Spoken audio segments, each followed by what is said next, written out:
Father. Much excitement here in King's Landing for the coming wedding. Lady Marjorie has proven to be quite popular throughout the city.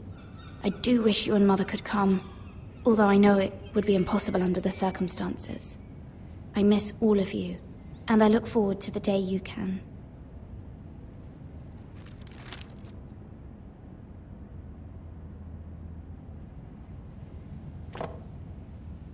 It was very kind of Lady Marjorie to give this to me. It once belonged to Lady Elena.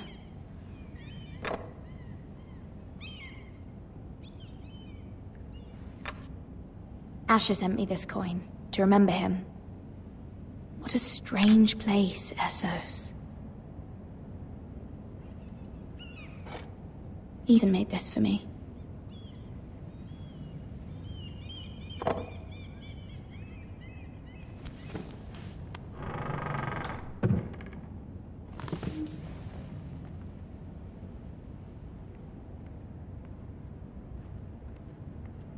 Wonders Made by Man, by Lomas Longstrider.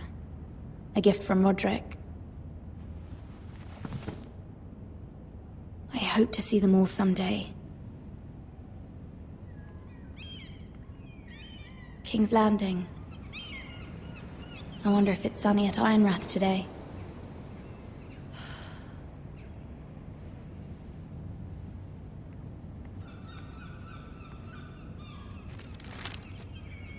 It troubles me to even ask this of you, but you must appeal to Lady Marjorie to intervene on our behalf.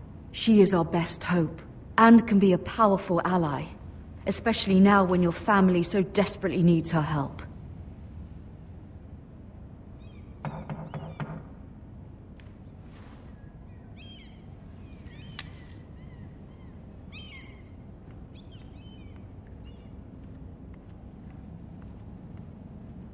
One moment. Oh, sorry, milady. I didn't mean to disturb you. I can come back later if you'd like. Later would be best. Of course, ma'am.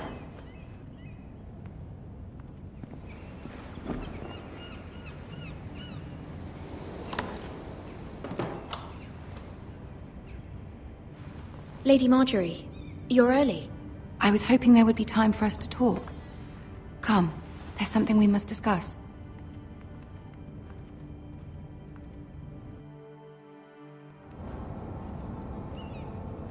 From the day you arrived in Highgarden, I've thought of you more as a friend than as my handmaiden. A dear friend, in fact. Thank you, my lady. And you know how I feel about what's happened to your family. I feel your pain as if it were my own. What you've suffered is beyond imagining. And your poor family as well. My family wrote me, my lady. I don't doubt they must be overcome with grief. But you must not despair. We will get through this together. You must understand there are limits to what I can say, especially here in King's Landing, now that I am to be queen. To have a handmaiden from the north whose family fought for Robb Stark. It raises questions at a time I can least afford. Cersei herself cornered me this morning outside the Royal Sept. She mentioned the northern girl in my service, and she painted you a traitor. She was very pleased with herself. I'm not a traitor. Of course not. It's only an excuse to torment you, and by extension, me.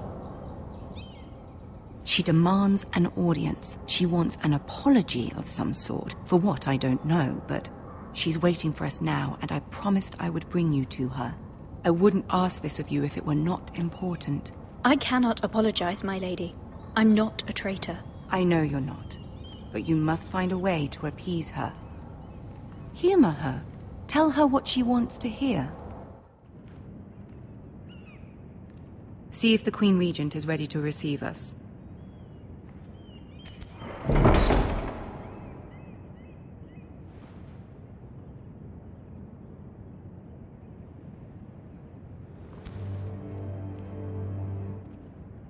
You'll be fine. I know you will. You may feel one thing, but you must say another.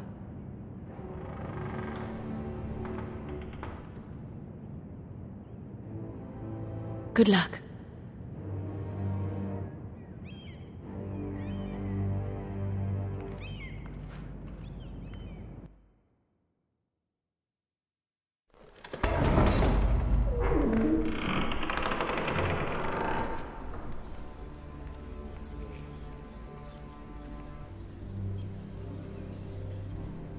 You can do this.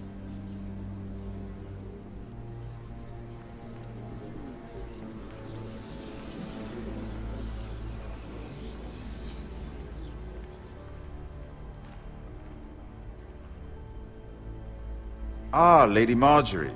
Aren't you looking lovely this evening? Lord Tyrion. Your Grace?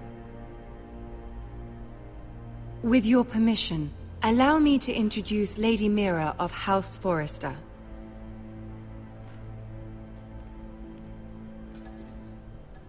I will speak truly, Your Grace. I should hope so. Speak falsely, and it'll be worse for you. House Forrester is a northern house loyal to the king. Are they? I beg your pardon, Your Grace. I wasn't talking to you. I want to hear from the girl. Is your family loyal to the king? Perhaps you should ask the new Lord Forrester. He's not here, is he? She is. House Forrester's loyalty to the crown never wavers, Your Grace. I see. And yet... For centuries, the Forresters have been loyal bannermen to House Stark. A house of traitors. They are noble, not traitors, Your Grace. Oh, you northern girls tire me. Always quick to make your opinion known, with no thought or consideration for your proper place. Lady Mira is northern, Your Grace, and new to King's Landing and its politics. She speaks her mind, but means no offense, Your Grace. Is your house willing to swear fealty to your new liege lord, Roose Bolton?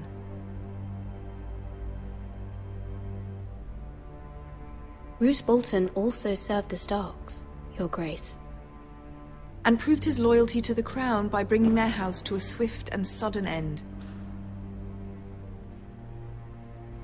Old allegiances are not easily abandoned. But now that the war is over, we must look to rebuild and forge new alliances. There are ships and shields to be built, and Joffrey will need a steady supply of ironwood for his armies. I'm told there are others who would happily serve that purpose, but I trust we can rely on House Forrester. Forrester Ironwood does seem rather unique. Our talent is unrivaled, Your Grace. Forrester Ironwood is highly sought after in the Seven Kingdoms. So I'm told. And exceeded only by your lack of humility. It would be a shame to see it fall into the hands of another house. I imagine you'd do almost anything to prevent that from happening, wouldn't you? Ask any Lannister, and they'd do whatever was necessary to save Casterly Rock. It would be unfortunate to see another house lay claim to what's yours. Yes, Your Grace. I would do anything. I see. What would you have the girl do, Cersei? It's not as if she fought beside the Starks, wielding a battle axe for the Northern Army. It raises an interesting question, I suppose. Can we truly blame those who end up on the wrong side of the war? Our dear Marjorie here was betrothed to Renly Baratheon on the false assumption that he would one day rule the Seven Kingdoms. Can we fault her for her mistake? Should she be held accountable? I won't judge her, Your Grace. I wasn't there. I didn't face her decisions. Aren't you a delightful girl? If only one could flit through life without ever holding an opinion of their own. If there's a point to this, I hope you find it quickly. Loyalty can be such a hard thing to define. This city alone is filled with all sorts of ambitious opportunists looking to reinvent themselves, pretending to be something they're not. Who knows what lurks within their hearts? You are a girl from the north here in service to Lady Marjorie. One can only assume her interests are yours. Yet loyalty to a king, that must be absolute, beyond question.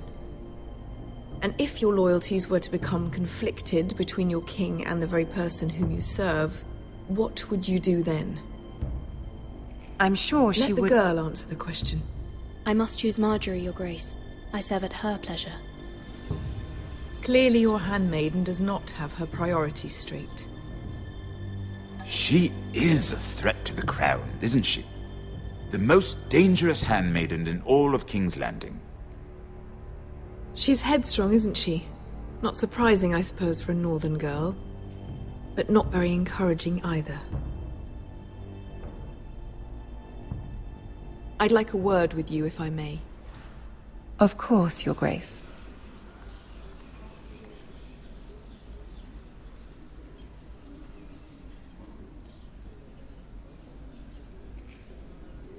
I'll walk you out.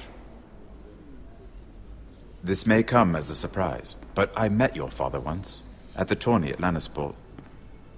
Even then he didn't trust Roose Bolton. We only spoke briefly, but your father struck me as an honorable man. You have my condolences for his loss. Forgive me for saying it, but the Boltons have no honor. Roose Bolton has many unique qualities. Honor is not one of them.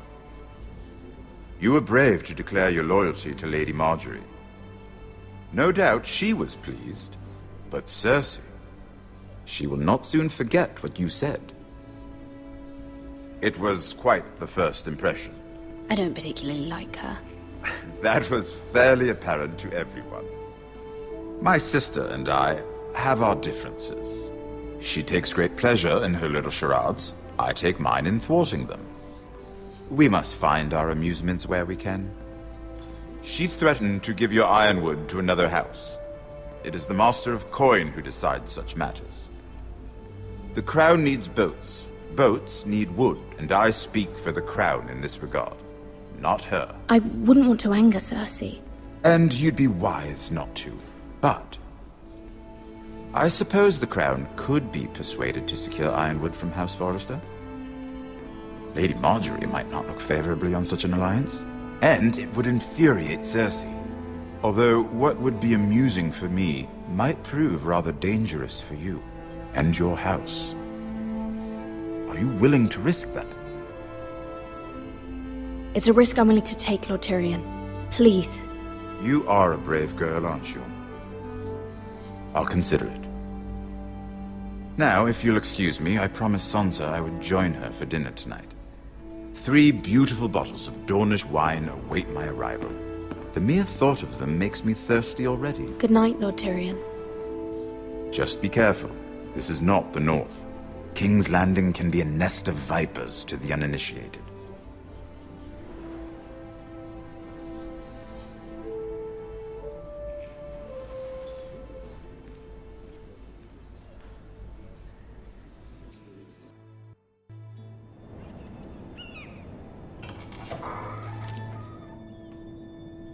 Mira, I was worried.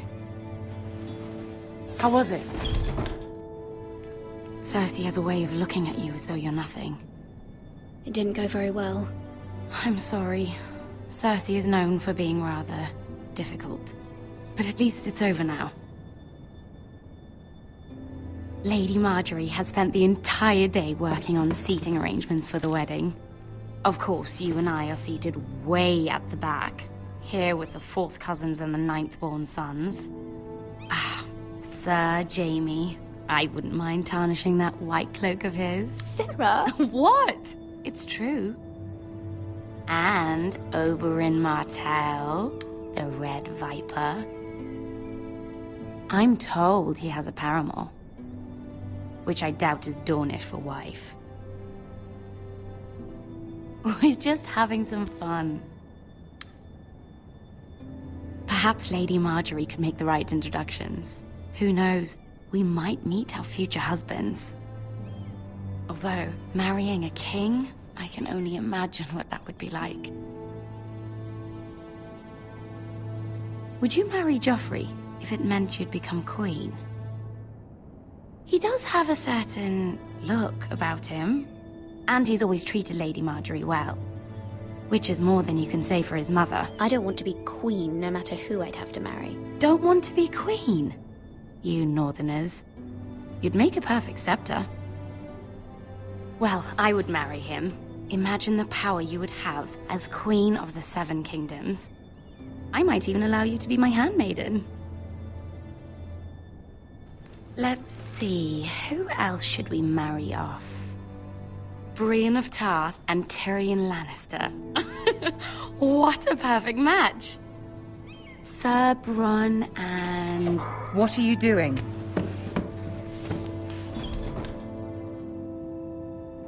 Well? We're sorry, my lady. We were just having fun. This is not a game. It's a battle plan. Allies and enemies can be made with every move. Yet they say it is men who are powerful. The Queen was rather disappointed by your display, Mira. I'm just glad it's over. King's Landing can be exhausting sometimes. There's always someone to please or some perceived slight to smooth over. I fear it will only get worse when I am queen. once they know your true heart, the lords and ladies will have no choice but to love you. Do you agree? It doesn't matter what you feel. It only matters what you say. You learn very quickly. Your words to Cersei were brave, but I know you must fear what the Boltons might do to your family. I do appreciate your willingness to appease her, as difficult as it may have been. Thank you, my lady. There's been something on my mind. Something important.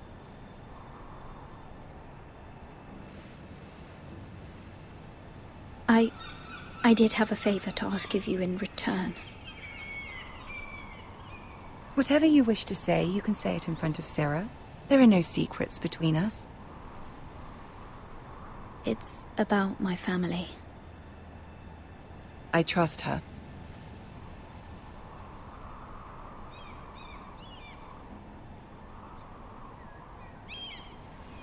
Go on. Please, Ramsay Snow is on his way to Ironrath to see my brother bend the knee. Ramsay? Roose Bolton's bastard? I fear my family will suffer if Ramsay is left to do as he likes. But if a raven could be sent to the Boltons to let them know House Forrester has the protection of the crown... That is no small request, especially now. Joffrey knows only too well your family fought for the Starks, and now you would have me ask him to intervene. Is the situation that dire? You can't, my lady. King Joffrey won't like it. Just think how he turned on Lady Sansa. Please, Lady Marjorie, I beg of you. I fear for my family's safety.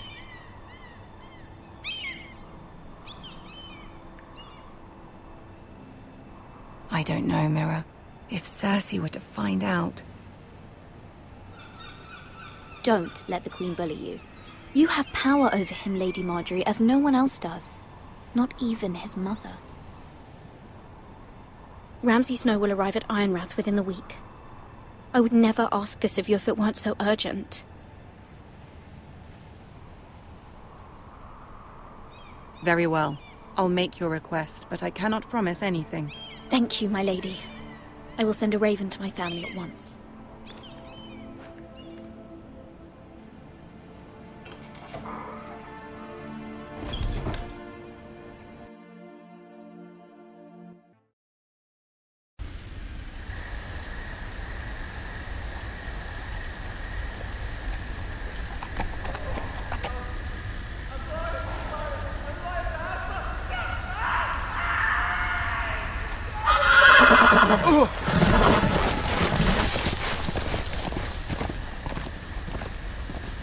Seven hells.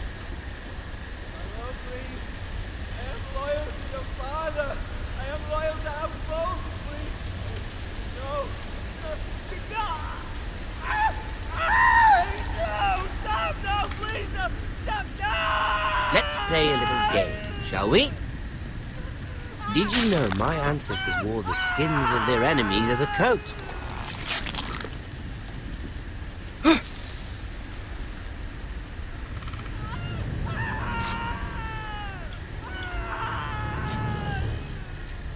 Not my best work, unfortunately. I suppose I have fallen out of practice. But he didn't make it easy, what with all that bloody noise. Like a drowning cat. I thought he'd never stop. As my father likes to say, a naked man holds few secrets. But the flayed man holds none. Pity he didn't know your father is the Warden of the North. He does now. How much further is it to these foresters? A day, my lord.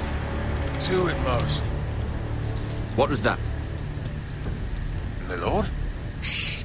Listen.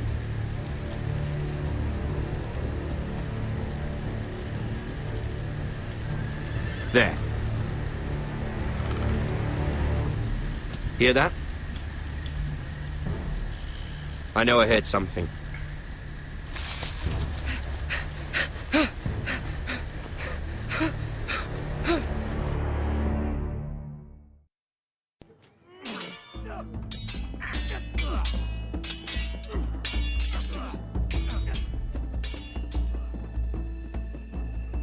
Lord Ethan, as I was saying, you are young. And there are those within these walls who are uncertain of your leadership. But 300 generations of Forester Lords stand behind you. Lord Gerhard the Tall, who founded our house, and your grandfather, Lord Thorin the Bold, who seized back the river valley from the White Hills. What did they call my father? Lord Gregor the Good. He was fair and wise. Why are you telling me this? To help you rule, Lord Ethan. These were your father's people to lead and protect, and now they're yours. But your father did not bear this responsibility alone. He and every Forester Lord before him chose one man whom they trusted above all others, the Lord Sentinel. Forester traditions demand that a new Lord Sentinel must be chosen.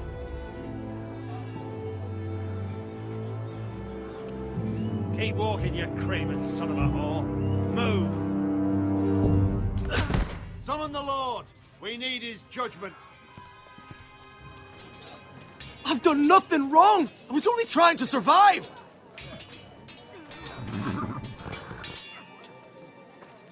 Lord Ethan. Maester. You spoke of judgment, Sir Royland. What judgment is that? This craven is a deserter and a thief. This house is doomed! We all fucking know it! Quiet, thief. Eric was supposed to be guarding our weapons, but instead we caught him stealing them. 2 shields and 3 spears. You stole from us. I feared for my life. Yes, my lord. I fled. We should all flee. It's not stealing if you're taking what's yours by right. He speaks true. I've a family to feed, and not 2 coins to rub together since Lord Gregor left us to rot here. Where's our pay? Our share of bread and wine grows smaller every day. Leave the poor man alone! Mercy, go! Lord Ethan, I know these words are hard, but they're honest. This house is falling. We'll never survive the coming winter. Then you admit to the crime, in front of all gathered here. I am only what this house made me. You cannot expect a man to live on loyalty alone. You'll address him as Lord. Lord Ethan, you must decide the punishment. Lord Gregor always took a thief's fingers. 3 of them. Now may not be the time for harsh punishment. The men are on edge as it is. Men need to know they cannot do whatever the fuck they please. Their lord will not permit it. He's a thief! We can send him to the war. Leave the man alone. Show him mercy, my lord. He stole from us. Deserve to live. Make him pay for what he stole. Give us justice. Fuck him! I will decide. Send him to the wall. Leave the poor man Take his fingers. He's a thief. If you punish me, you'll be punishing an innocent man. It will be an injustice, my lord. Please, My lord, my family depends on me. I, Ethan of House Forrester, Lord of Ironwrath, name you a thief. The price for your crime is 3 of your fingers. Help! Please, my lord! My lord, please! Please, no! My lord, normally it is the Lord's duty to carry out the sentence, but I am willing to carry it out. I will carry out the sentence.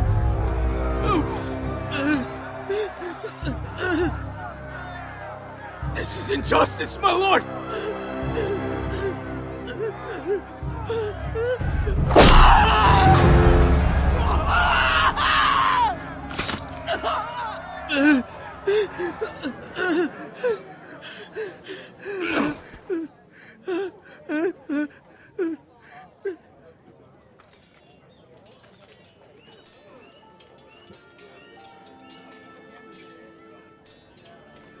That was certainly unpleasant, but a lord must mete out punishment when it's due.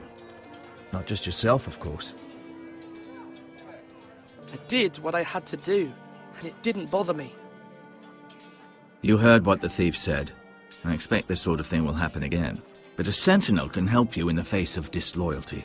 You need someone you can trust by your side. Someone you can rely on, no matter the circumstance. Possessing wisdom and experience. Who do you think I should choose?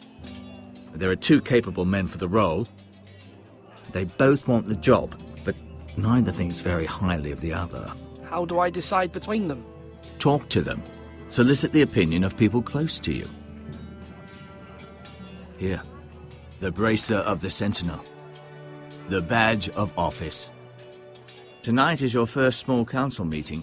It would be wise to bestow this bracer upon your chosen Sentinel then, to show that you are decisive and in control of this house. Your Sentinel will wear this for all to see. I understand. I'll do it now.